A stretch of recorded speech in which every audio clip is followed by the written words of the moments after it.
Moskvada Prezident İlham Əliyevin Rusiya Prezidenti Vladimir Putinlə görüşü olub. Görüş müsbət ab-havada keçib. Vladimir Putin bildirib ki, Azərbaycanla Rusiya arasında münasibətlər müsbət dinamika ilə inkişaf edir. Ölkəmizə yatırılan investisiyalardan danışan Rusiya Prezidenti energetika, infrastrukturun inkişafı üzrə də yaxşı layihələrin olduğunu deyib. İki ölkə arasında nəzərdə tutulan layihələrin daim diqqət və nəzarət tələb etdiyini ifadə edən Prezident İlham Əliyev vurğulayıb ki, bu görüş əldə olunmuş həmin razılaşmaların yerinə yetirilməsi üzrə konkret addımları müəyyənləşdirmək üçün yaxşı fürsətdir. Yeri gəlmişkən, Laçın şəhəri 2025-ci ildə MDB-nin mədəniyyət paytaxtı olacaq. Müstəqil Dövlətlər Birliyi, bərabər hüquqlu əməkdaşlığa önəm verdiyini bəyan edən regional təşkilatdır. Azərbaycanın üzv dövlətlərinin əksəriyyəti ilə yüksək səviyyəli iki tərəfli münasibətləri formalaşıb. İntensiv xarakter daşıyan bu münasibətlər tarixi dostluq ənənələrinə, qarşılıqlı hörmət prinsipinə əsaslanır. Bu isə təsadüfi deyil, çünki MDB dövlətlərini həm də müasir çağırışlar birləşdirir. Yeni çağırışlar xüsusilə təhlükəsizlik və nəqliyyat sahəsində perspektivlərlə bağlıdır. MDB-nin bir çox ölkəsi şərq, qərb və şimal-cənub dəhlizləri üzrə Azərbaycanın tranzit potensialından fəal şəkildə istifadə eləyir.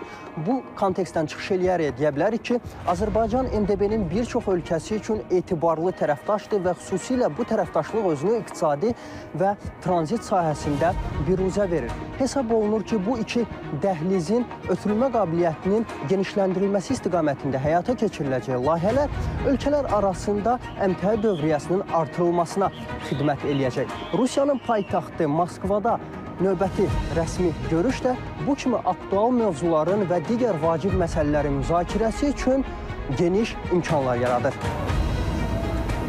MDB-yə daxil olan dövlətlər bir sıra istiqamətlər üzrə öz fəaliyyətlərini uzlaşdırıb. Bu da regional təhlükəsizliyin təmin olunmasına və qarşılıqlı maraqlara əsaslanan əməkdaşlığın dərinləşməsinə öz müsbət təsirini göstərir. Ermənistan istisna olmaqla Azərbaycan MDB-nin bir sıra ölkələri ilə uğurlu əməkdaşlıq həyata keçirir və bu əməkdaşlığı günü-gündən artırır. Eyni zamanda onu qeyd eləmək yerinə düşər ki, MDB-nin və Azərbaycanın əməkdaşlıq elədiyi sahələr xüsusilə siyasi dialoq, elm, humanitar, eyni zamanda iqtisadi əməkdaşlıqdır. Xüsusilə bu əməkdaşlıq özünü rəqəmlərdə aktiv şəkildə biruzə verir. Belə ki, Azərbaycanın və MDB ölkələrinin əmtəə dövriyyəsi əgər 2022-ci ildə 30% təşkil edirdisə, 2023-cü ildə də bu rəqəm 20%-dən çox olub. Görüşə maraq böyükdür. Sammitə gələn media nümayəndələrinin sayından bunu anlamaq çətin deyil.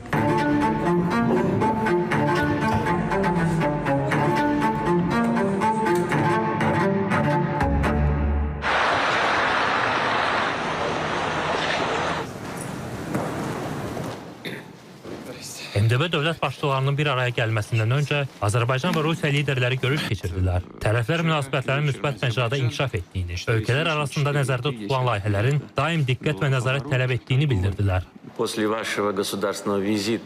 Sizin dövlət səfərinizdən sonra iki tərəfli münasibətlərimizin dinamikası kifayət qədər nəzərə çarpır. Müxtəlif strukturların nümayəndələri səviyyəsində avqust ayında Bakıda əldə olunmuş qərarların tamamlanması çərçivəsində hökumət üzvləri arasında artıq çoxlu təmaslar olub. Gündəliyimiz kifayət qədər genişdir və layihələr, xüsusilə avqust ayında Bakıda nəzərdə tutduqlarımız əlbəttə ki, bizim daimi diqqət və nəzarətimizi tələb edir.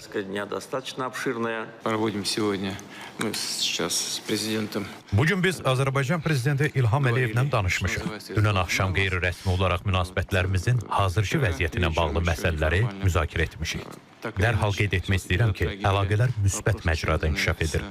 Biz bunu hələ Azərbaycana rəsmi səfərim zamanı qeyd etmişik. Azərbaycan Prezidenti İlham Əliyev Rusiya Prezidenti Vladimir Putinlə görüş keçirir bu dəqiqələrdə, amma paralel olaraq Böyük Kreml sarayının Andreevski zalında MDB dövlət başçılarının görüşünün keçiriləcəyi zalda son hazırlıq işləri həyata keçirilir. Azərbaycan Prezidenti İlham Əliyev bir neçə dəqiqədən sonra məhz bu masa arxasında əyləşəcək və sammitə dair, görüşə dair materiallar artıq hazırdır və protokol üzrə lazım olan bütün ləvazimatlar hazır vəziyyətə gətirilib. İclasda iştirak etmək üçün liderlər Kreml sarayının Andreevski zalına doğru irəliləyirlər. Görüşü iclasa sədrlik edən Rusiya prezidenti Vladimir Putin açdı. Bildirdi ki, MDB çərçivəsində qarşılıqlı fəaliyyət ölkəsinin xarici siyasəti prioritetlərindən biridir. İclasda çıxış edən prezident İlham Əliyev isə qeyd etdi ki, Laçının MDB-yə mədəniyyət paytaxtı elan edilməsi həm Laçınlılar, həm də bütün Azərbaycan xalqı tərəfindən böyük minnətdarlıqla qarşılanıb. Bu dəfəki gündəlik genişdir. İclasda fokus iqtisadi mövzulara, MDB-də ticarət və investisiya əlaqələrinin daha da genişləndirilməsi məsələlərinə yönəldiləcək. Məhdud tərkibdə başlayan iclas daha sonra nümayəndə heyətlərinin iştirakı ilə geniş tərkibdə davam etdi. İclasda həmçinin 1941-1945-ci illər Böyük Vətən müharibəsində Sovet xalqının qələbəsinin 80 illiyi ilə əlaqədar birlik ölkələrinin dünya ictimaiyyətinə müraciəti səsləndirildi. Sədrliyin Rusiyadan Tacikistana verilməsi ilə bağlı qərar qəbul edildi. Süleyman Həmidov, Rüstəm Mikayılzadə, Zaur Ağamir, İTV Xəbər, Rusiya, Moskva.